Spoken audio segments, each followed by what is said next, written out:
caso que te voy a contar se desarrolla en la Roma de los años 20, o sea, bajo el régimen fascista. Más que un caso, es un conjunto de tragedias que en el arco de 3 años se presentan en cadena y que tiene como protagonistas a las pequeñas víctimas del monstruo de Roma y a un hombre que es injustamente llamado el monstruo de Roma. 31 de marzo de 1924. Emma Jacobini, de 4 años, jugaba con su hermanito de 2 años en Plaza Cavour, a eso de las 6 de la tarde, cuando de un momento a otro desaparece.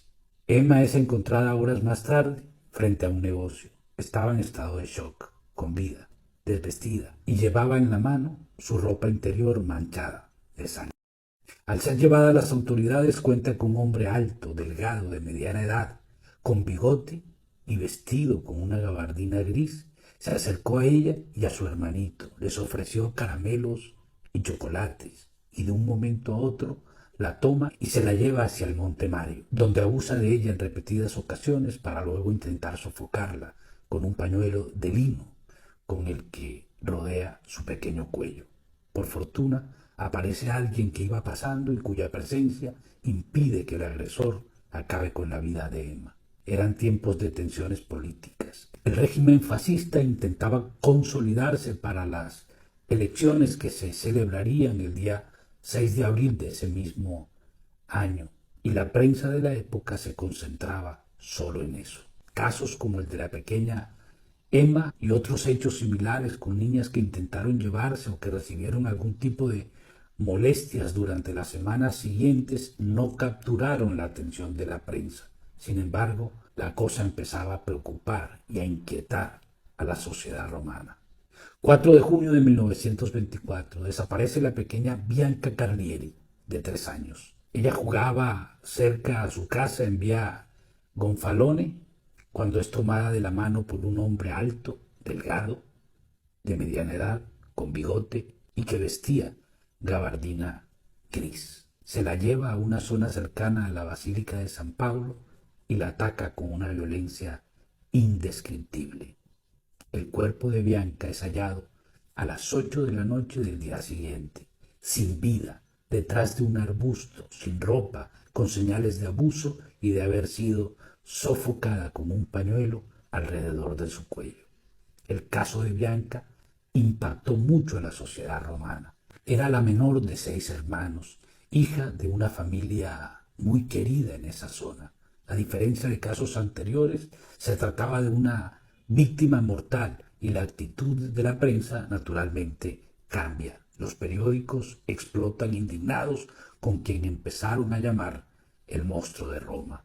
La indignación era general, aunque nadie tenía idea que la pesadilla apenas comenzaba. Hagamos un pequeño paréntesis. En estas fechas, ya habiéndose celebrado las elecciones del 6 de abril y frente a una oposición prácticamente resignada a que el poder estuviera en manos del fascismo, resalta la figura de un diputado socialista de nombre Giacomo Matteotti. La verdad, él era uno de los pocos que se atrevía a alzar la voz en contra del fascismo que estaba en fase de consolidación. Este hombre, en pleno parlamento el día 30 de mayo de 1924, pronuncia un discurso histórico con el que prácticamente cavaría su propia tumba. Un discurso en el que se atrevió no solamente a cuestionar la transparencia de las elecciones del 6 de abril, sino también a descubrir la verdadera cara del fascismo, que era lo que pretendía con sus palabras. Este hombre, Giacomo Matteotti, es secuestrado el día 10 de junio, es decir, 6 días después de la primera víctima mortal del monstruo de Roma, y fue hallado sin vida el día 16 de agosto de ese mismo año. Hay quienes piensan que este hecho, por el cual muchos culparon al régimen, cosa que se comprobaría tiempo después, fue una de las razones por las cuales la prensa hizo tanto eco de lo que sucedió con la niña Bianca. O sea, al régimen le convenía este tipo de escándalo en la medida en que se dejaba de hablar del caso Matteotti. 24 de 1924. Rosina Pelli, de 4 años. Jugaba a eso de las 3:30 de la tarde con su hermanita Olga y otras amigas al escondido. Jugaban en las columnas de la Plaza San Pedro. Se acerca un hombre a Rosina que la invita a comprar caramelos y chocolates. La lleva a un lugar apartado, abusa de ella y acaba con su vida del mismo modo que lo hizo con la pequeña Bianca. Junto al cuerpo de Rosina, que aparece el día siguiente en un lugar conocido como el Paratacho de la Balduina, encuentran un pañuelo de lino blanco con las iniciales RL. La indignación crece, el pánico se esparce y el pueblo empieza a exigir resultados. Asimismo surge la paranoia, las sospechas por cualquiera cuya descripción resultara similar a la de un hombre alto, delgado, de mediana edad, con bigote, vestido con gabardina oscura. El funeral de la pequeña Rosina fue todo un acontecimiento. Cuentan que asistieron más de 80.000 personas. Incluso la reina Elena de Saboya asistió a ese funeral. Justicia, clamaba la gente. En medio de la inevitable cacería de brujas, o más bien cacería del monstruo, más de uno se quitó la vida por temor a vivir la vergüenza de ser culpado, de ser señalado. Hubo incluso quienes fueron injustamente acusados en el marco de acusaciones que no se sostenían.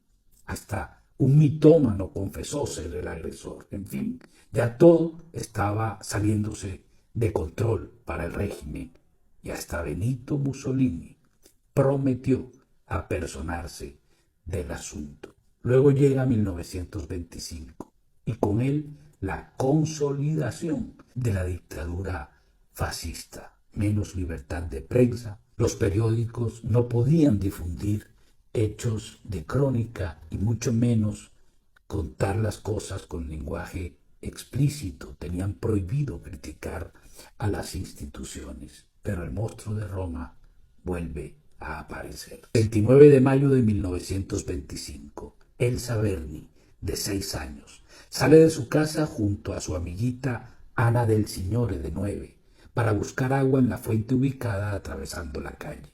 Allí, un hombre elegantemente vestido con gabardina oscura, alto, delgado, de mediana edad, con bigote, aborda a Ana. Le dice ser su tío e intenta llevársela a la fuerza. Ana logra escapar y se dirige corriendo a su casa. Le cuenta a sus padres, quienes, alarmados con todo lo que estaba sucediendo, se acercan al lugar. Pero ya el hombre se había ido, llevándose consigo a la pequeña Elsa Berni. A Elsa la encuentran al día siguiente, sin vida, con señales de abuso y con un pañuelo de lino blanco atado alrededor de su cuello. Un pañuelo que esta vez tenía una marca particular, la letra C. Pero aquí los medios son más parcos. Así lo exigía el régimen. No le dieron la difusión que le habían dado a los 2 casos anteriores. Sin embargo, la preocupación en Roma aumentaba cada vez más. 26 de agosto de 1925. Celeste Tagliaferro, de 1 año y medio de nacida, estaba en su habitación, en su cuna, cuando alguien entra por la ventana a eso de las 2 de la tarde y se la lleva. Se dirige a Vía Tuscolana, la maltrata e intenta hacer lo mismo con su cuello. No lo logra porque algunos jóvenes que estaban allí jugando se dan cuenta y le impiden terminar. El hombre escapa, dejando a Celeste con vida. Es llevada a eso de las 3:30 de la tarde al Hospital San Giovanni, en donde la logran salvar. Varios testigos vieron a un hombre alto, delgado, elegante, de mediana edad, con bigote y vestido con gabardina gris, que llevaba a la niña en sus brazos. Pero como siempre, el monstruo logra escabullirse. 12 de febrero de 1926. Elvira Coletti, de 6 años, a eso de las 7:30 de la noche, sale de casa con una botella porque su hermana Francesca le pide que vaya a llenarla de aceite. La niña no regresa y de inmediato inicia su búsqueda. 1 hora después, un hombre que conducía un carruaje sobre el puente Margherita escucha un llanto. Desciende y se acerca. Se encuentra con la pequeña Elvira, que milagrosamente está con vida. La niña, sin ropa y maltratada, contó que un hombre alto, delgado, de mediana edad, con bigote y vestido con gabardina oscura, se la llevó a la orilla del Tevere, del Lungo Tevere. La desvistió, dijo la niña, y le hizo muchísimo daño, que luego le dio la orden de quedarse allí mientras él iría a buscar una copa de vino, pero ella aprovechó y salió corriendo. La niña es llevada al hospital donde es atendida. Luego pasa más de un año y en Roma había como la sensación de que el monstruo habría desaparecido. Y cuando ya la ciudad se acostumbraba a la ausencia del monstruo de Roma, este vuelve a aparecer. 12 de marzo de 1927. Armanda Leonardi, de 5 años, estaba sentada en una banca en la pequeña Piazza di Fico, a eso de las 9 de la noche. Esperaba que sus padres se desocuparan de alguna diligencia que hacían en una bodega cercana. La dejan al cuidado de su hermanito Francesco, el mayor que ella, pero apenas sus padres se alejan, el jovencito se va a jugar con sus amigos. Al regresar, no encuentra a Armanda, su hermana, y avisa inmediatamente a sus padres. Inicia su búsqueda y es encontrada horas después cerca a un famoso restaurante de nombre Castello dei Cesari, sin vida, con señales de un inusitado maltrato y con una cinta alrededor de su cuello. En el sitio donde la encuentran llamó la atención un particular que después adquiriría alguna relevancia. Había recortes de un catálogo de libros en lengua inglesa. Todo indica que Armanda fue la última víctima del monstruo de Roma. Cuando publican la noticia de Armanda Leonardi, se acercan a la comisaría un par de testigos que aseguran haber visto al agresor con la niña. Estos son Giovanni Masacesi, propietario de ese bar, y Alessia Mariani, quien estaba presente en el bar ese día. Ambos cuentan que en horas de la noche se presentó un hombre con acento véneto en compañía de una niña, que el hombre tenía una actitud sospechosa y que la niña parecía asustada. No les gustó la mirada del señor y que al ver la noticia de Armanda concluyeron que era ella la niña que había ingresado en el bar con ese extraño sujeto. ¿Quién era el monstruo de Roma? 4 víctimas mortales y la tranquilidad con la que el monstruo de Roma actuó entre marzo del 24 y marzo del 27 como si fuera inmune a ser sorprendido son más que suficientes razones para cuestionar la capacidad de un régimen que se esforzaba por aparentar perfección. Mussolini lo sabía. Suponía que en silencio cuestionaban la efectividad del régimen para dar con el monstruo. Entendía que tal perfección no sería creíble si el monstruo de Roma seguía siendo de las suyas. Surge entonces un nombre, así, casi que de la nada, alguien cuyas características personales suponían cierta rareza para la época. 38 años y soltero. Extraño, decía la gente. Hijo de padre ignoto, hijo de padre desconocido, mal visto entonces. Su nombre era Gino Girolimoni. Vivía solo y se dedicaba a la intermediación entre sindicatos y abogados que los sindicatos a menudo requerían para demandas de carácter laboral. Era una especie de comisionista de demandas laborales. Le iba bien. También se dedicaba a su pasión, la fotografía. Gino Girolimoni era una especie de Don Juan. Se paseaba por las calles de Roma y sus alrededores en su flamante Peugeot verde. Resulta que en Via Tibullo, en Roma, vivía el ingeniero Dante Pacciarini. Vivía con su bella esposa Cecilia.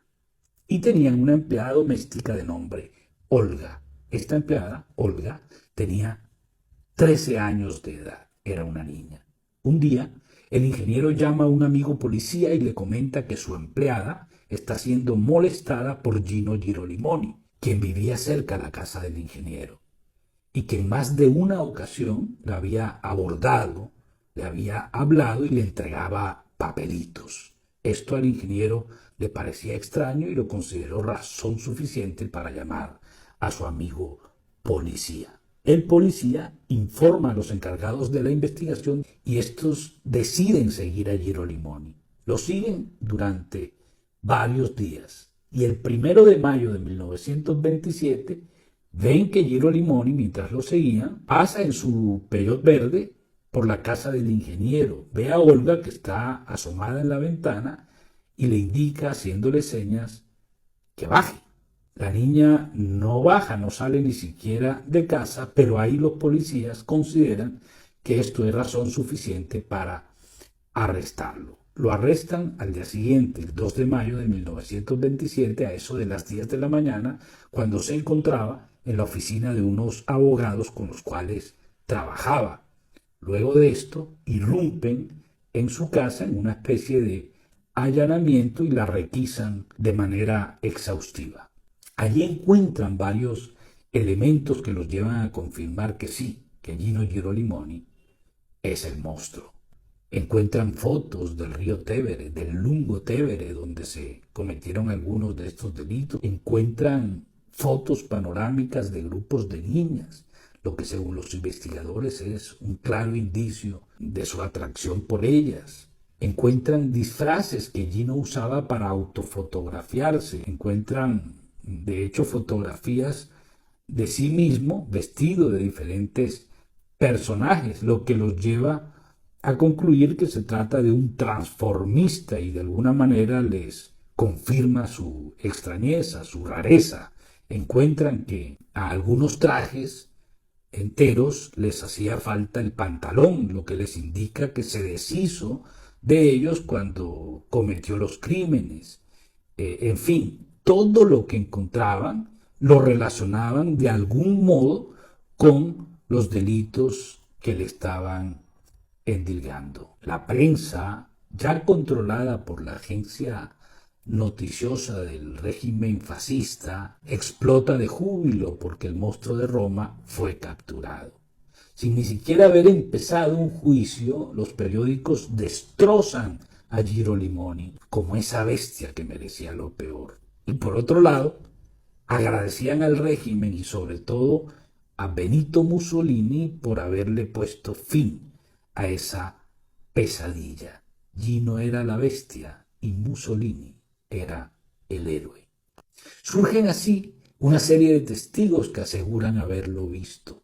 Ana del Signore, la recuerdan, la niña amiga de Elsa cuando escapó y avisó a sus padres cuando iban a recoger agua, atestigua en contra de Girolimoni. Excompañeros de Gino Girolimoni de la guerra, porque Gino estuvo en la guerra, se acercaron también a dar testimonios sobre su extraña personalidad. Incluso hubo quienes afirmaron que él había cometido crímenes similares en las zonas donde estuvo durante la Gran Guerra. Giovanni Masachesi, el propietario de aquel bar donde se dijo que había entrado el monstruo de Roma con la pequeña Armanda Leonardi, se acerca y después de varios días negándose a aceptar que era el mismo Gino a quien había visto, ante la insistencia de la policía, termina indicando que sí, que quizás era él. Alessia Mariani, la que también estaba en el bar ese día, lo señala sin dudarlo. Prácticamente no había quien cuestionara la culpabilidad de Girolimoni. Pero había un hombre, un policía que trabajaba en el Ministerio del Interior y que observaba el caso a distancia porque en algún momento, cuando se dio el crimen de Elsa Berni, alguien le habló de este caso. Es un policía muy particular, un hombre amante del teatro, experto en infiltrarse para resolver casos, y él no creía que Gino Girolimoni fuera el monstruo de Roma. Este hombre es Giuseppe Tosi. En septiembre de 1927 es enviado a la hermosa isla de Capri para investigar una serie de delitos relacionados con actividades indecentes que en la isla se estaban cometiendo. Al llegar, se topa con un caso que llama poderosamente su atención. Resulta que había un señor llamado Ralph Bridges, un inglés, que fue acusado de haber agredido en abril de ese año de 1927 en el Gran Hotel Quisisana en Capri, donde estaba hospedado, a una niña de nombre Patricia. La acusación la hizo una señora llamada Olimpia, que también se hospedaba en ese hotel y que ya había conocido tiempo atrás a Bridges en Nueva York, de donde se comentaba que fue expulsado también por molestias a niñas. Esto hace que Giuseppe Dossi se interese en el hombre, en el pastor anglicano llamado Ralph Bridges. Es un inglés, un pastor de 71 años que fue trasladado por su iglesia desde Nueva York hasta Roma a finales de 1923, es decir, unos meses antes del primer caso del monstruo de Roma. Vistas las características de la agresión a Patricia, la niña del hotel en Capri, y considerando que vivía precisamente en Roma, siempre cerca de los lugares donde se cometieron los delitos, Dossi se da la tarea de indagar la posible conexión entre el pastor Bridges y los crímenes del monstruo de Roma, encontrándose con más de 40 indicios precisos que le permitieron inferir que Bridges era ese monstruo.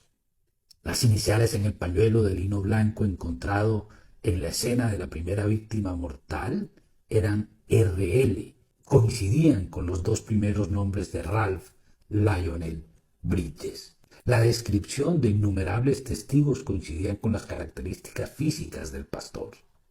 Los recortes de un catálogo en lengua inglesa encontrados en el sitio donde fue hallada Armanda Leonardi coincidían con catálogos que recibía el pastor, según lo declaró su empleada Lidia. Las numerosas quejas por molestias presentadas por madres de niñas que asistían a la iglesia anglicana de Roma. El pañuelo con la letra C, hallado en la escena donde fue encontrada la pequeña Elsa Berni, coincidía con el nombre Caroline, como se llamaba la esposa del pastor. La declaración de un testigo de nombre Olsky, que aseguró haber visto a Bridges cerca del lugar donde fue encontrado el cuerpo de Armanda Leonardi el día de su desaparición. Y así, toda una carpeta que llevaba a concluir que el agresor no podía ser más que Bridges. Una carpeta que el valiente Giuseppe Dossi envía a Mussolini en febrero de 1928, pero que solo sirve para incomodar a un régimen que ya había decidido que el monstruo de Roma era Gino Girolimoni. Y cuando todo indicaba que a Gino le caería una condena segura, gracias a la tenacidad del comisario Giuseppe Dossi, aparece la valentía del juez Rosario Marciano, quien con absoluta objetividad se da a la tarea de estudiar todos los elementos que llevaron a concluir que Gino era el monstruo. El juez Marciano notó gruesas incongruencias en la investigación liderada por el questore Angelucci. De entrada, pudo establecer que la acusación a Gino se origina en la denuncia del ingeniero Dante Pacciarini por supuestas molestias a su joven empleada Olga, cuando en realidad Olga servía de mensajera entre Gino Girolimoni y Cecilia, la esposa de Dante, con quien había una especie de coquetería.